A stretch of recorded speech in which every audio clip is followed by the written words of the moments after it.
street outreach went out in 1984, and that was because of the increase in sort of rough sleepers in Manchester at that time. The increase of people on the streets, increase the substance misuse. So we started doing street outreach out in Chinatown, around Piccadilly Gardens. It was a breakfast outreach taking bacon butties out. That was like 84. Charitable status came for us in 1989. And then we looked then at, well, we need to be more than just feeding people on the streets. So that's when our weekend breakfast project went indoors into the Charter Street mission. We focus on young people sort of Monday to Friday. That's our cohort. We work with young people that are not in education or employment, who are homeless or at risk of homelessness. And our goals for those is education or employment and long-term sustainable accommodation. And then at weekends, we're an open house service, so anybody over 18 can access our weekend food provision.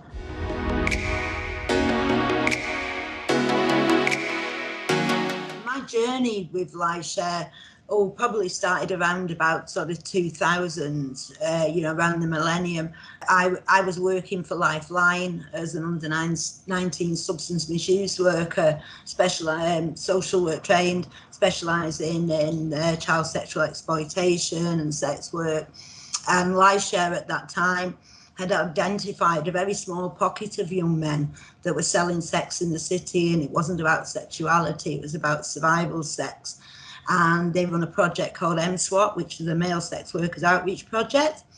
So I was seconded by Manchester DASH to come and work with Lifeshare to say, one, did Manchester have an issue with male sex workers, and what were the needs of those young men? So yes, I came along working with them, as I say, as a seconded worker. And then round about sort of, I think it was about 2005, I actually came into employment with Lifeshare as a coordinator on the MSWAT project, progressing up to team leader of the project.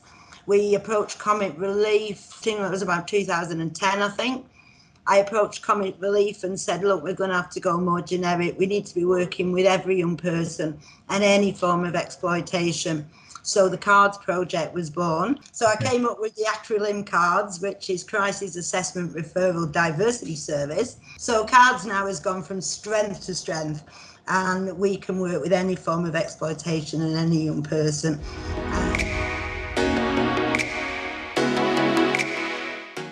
The biggest challenges for us, really, it's always sort of funding, being able to sort of have enough time and hours in the day to sort of look for funding. The pandemic was a big scary one because, like, you'd apply to, grant boards that you'd normally apply for were not meeting, so their trustees weren't meeting because of pandemic and one thing and another. So grant funding was very much restricted then. We were very blessed because, we had Abby, who was our events and marketing manager. So Abby could quickly turn around and look at corporate support, doing campaigns to the general public to, help keep us going.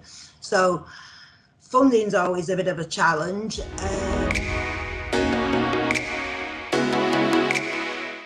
Manchester's very great. We got the ABEN, a bed for every night facility, where you can get somebody off the streets that night.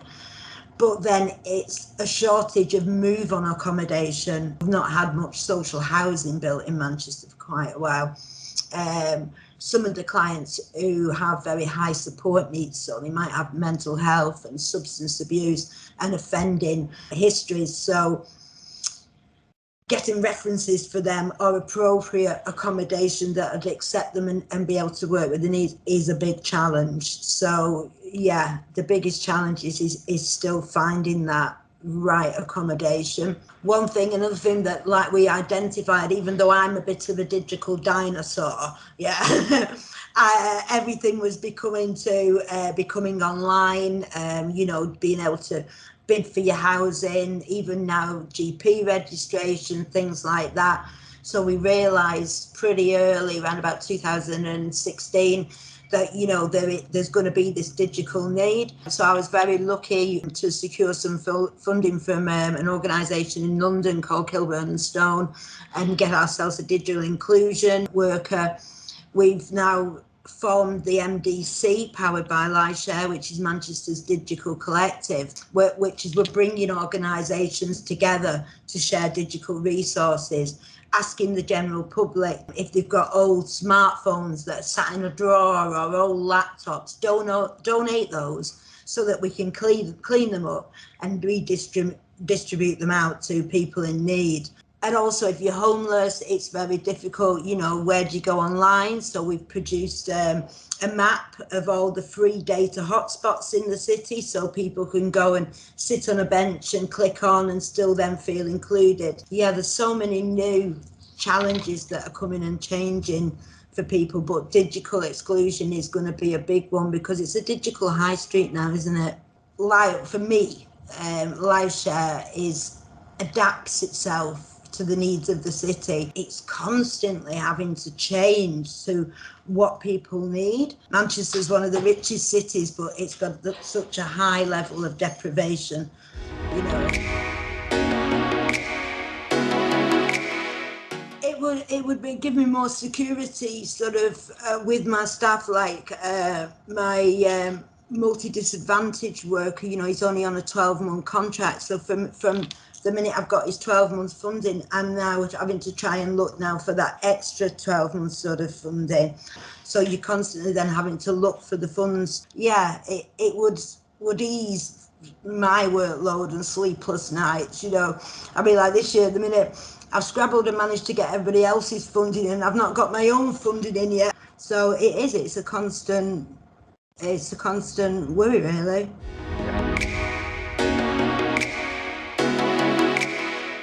We were hoping to have a five-a-side corporate football tournament, and Abby's had to cancel that twice this year. That's now set for April 22. We've got the hoodie campaign coming up this Christmas.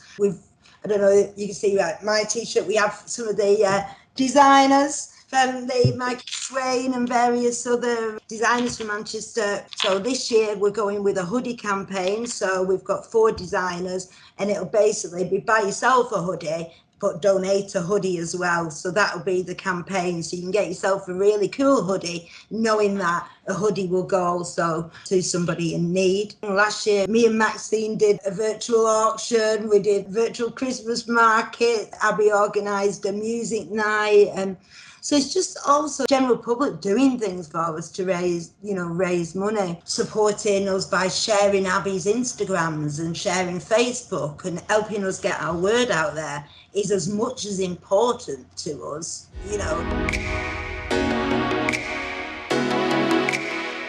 Yeah, absolutely. And people do like seeing pictures of our breakfast bowls with the pinnies on at the weekend, doing the breakfast dole smiles and things like that. And so hearing real life stories, I think, are important, you know, on social media, and good news stories. But we'll talk about what we're doing and numbers that we've done and how you can get involved. We've been involved in a few documentaries and things like that. So it's just all about getting the word out, really.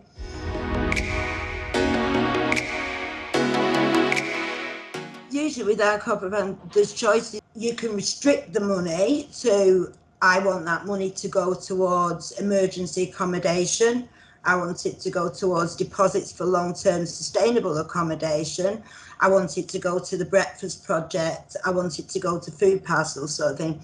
So usually we're a charity that says the very smallest amount in administration and things like that, you know, everything more or less goes back into the service. So it's sometimes down to the individual corporates. Some corporates have a passion that they want to feed people, others want to house, some others want it to go into education. The autonomy is down with if you were doing a draw, they could decide, we want this going to that, and then after that period, we can do a feedback and say, well, thank you for your money. We were able to provide 3,000 meals or 78 food parcels to families in need, or, you know, whatever. People want to know where the money's gone on. I'm happy to always say, you know, and usually bounce around, we managed to do this, you know, and we've got some great good news stories really, and we can give case studies back on, you know, who and what has helped.